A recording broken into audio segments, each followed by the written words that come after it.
ဒီနေ့ပြောပြမယ့်ပုံမြင်လေးကတော့အံပွဲခုနှစ်ခုဆိုတဲ့ခေါင်းစဉ်လေးဖြစ်ပါတယ်။ရွာလေးတစ်ရွာမှာနေထိုင်နေအနီလို့ခေါ်တဲ့အသက်9နှစ်အရွယ်မိန်းကလေးတစ်ယောက်ရှိတယ်တဲ့အနီဟာသူတို့ရွာမှာ၄တန်းထိမူလာတန်းကျောင်းကိုတက်ရောက်ပြီးစီးပြီဖြစ်လို့9တန်းကနေစပြီးအနီနာကမြို့ကျောင်းမှာတွားတက်ရမှာပေါ့ကွယ်။မြို့ကနာမည်ကြီးတဲ့ကျောင်းကောင်းကိုဝင်ခွင့်ရလို့အနီကအရန်ပျော်နေတာပေါ့။ဒီနေ့ကတော့အနီရဲ့ကျောင်းပထမနေ့ဖြစ်လို့ကျောင်းကားဆောင်နေတာပေါ့ကွယ်။ကားလာတာနဲ့အနီမြန်မြန်ကားပေါ်တက်လိုက်တယ်။အနီအရန်စိတ်လှုပ်ရှားရင်ခုန်နေတာပေါ့။ကျောင်းကားကကျောင်းကိုရောက်တာနဲ့ကျောင်းသားကျောင်းသူတွေအားလုံးသူတို့တက်ရမယ့်အတန်းတွေကိုသွားလိုက်ကြရတာပေါ့။အနီကလည်းတခြားကျောင်းသားတွေကိုဘယ်လန်းသွားရမလဲဆိုတာမေးပြီးသူတက်ရမယ့်အတန်းကိုရောက်အောင်လာလိုက်တာပေါ့။အနီရဲ့ရိုးရိုးတန်မှန်ဝတ်စားထားတဲ့ပုံကိုမြင်ပြီးရဲ့နောက်ရွာငယ်လေးကလာရဲဆိုတာကိုသိရတော့တခြားကျောင်းသားတွေကစပြီးနောက်ကျပြောင်ကြတယ်တဲ့။ဒါနဲ့မကြခင်မှာဆရာမရောက်လာပြီးအားလုံးကိုတိတ်တိတ်နေဖို့ပြောလိုက်တယ်။ဆရာမကအနီကို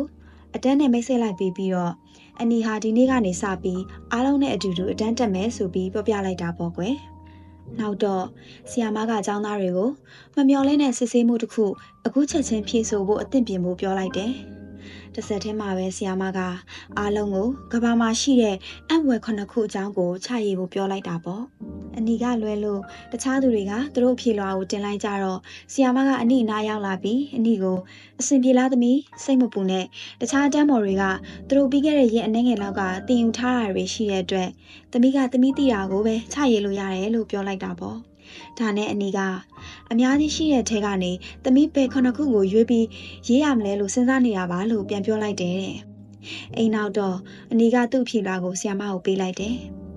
ဆီယာမကအားလုံးရဲ့အဖြေလွှာတွေကိုစဖတ်လိုက်တဲ့အခါအများစုကမက်မက်ကန်ကန်ဖြေထားနိုင်ကြတာကိုတွေ့ရတာပေါ့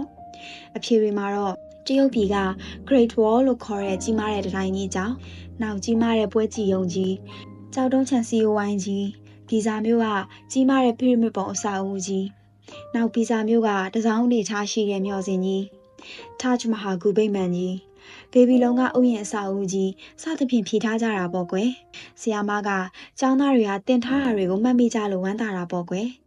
နောက်ဆုံးမှဆီယာမကအနာဖြူလွှာကိုကောက်ပြီးဖတ်လိုက်တယ်အဖြူလွှာမှာရေးထားတာကအံ့ဘွယ်9ခုဟာမြင်နိုင်တာကြားနိုင်တာခံစားနိုင်တာရေမောနိုင်တာတွေးခေါ်နိုင်တာကျင်နာရတာနဲ့ချင်းချင်းမြတ်တာမျှဝေရတာဖြစ်ပါတယ်တဲ့ဆီယာမကအရန်အံ့အားသင့်သွားပြီးအတန်းတန်းလုံးလဲငြိမ်ကျသွားတာပေါ့ကွယ်ဒီနေ့မှာတော့ရွာငယ်လေးရလာတဲ့မိန်းကလေးဟာသူတို့အားလုံးကိုဖះကပေးထားတဲ့သူတို့မှာရှိနေတဲ့တကယ်အံ့ဘွယ်တွေဖြစ်တဲ့တန်ဖိုးရှိတဲ့လက်ဆောင်တွေကိုအမှတ်ရအောင်သတိပေးလိုက်လို့ပေါ့ကွယ်ဒီပုံမြင်လေးကပြောတဲ့သတင်းစကားကတော့ကို့မှာရှိတာကိုတန်ဖိုးထားပါကို့မှာရှိနေတာကိုအသုံးချပါစိတ်အားထက်သန်စေတဲ့အားကြထင်ကြီးစရာတွေကိုကိုကအမြဲအပြင်မှာပဲလိုက်ရှာနေစရာမလိုပါဘူးကို့မှာဖះကပေးထားတဲ့ကို့ပန်းနိုင်ရောက်စေနိုင်တဲ့အစွမ်းစအရေးချင်းအားသာမှုတွေရှိထားပြီးသားဖြစ်ပါတယ်တဲ့ထပ်လောင်းဖြစ်ဆွဲပြောချင်တာက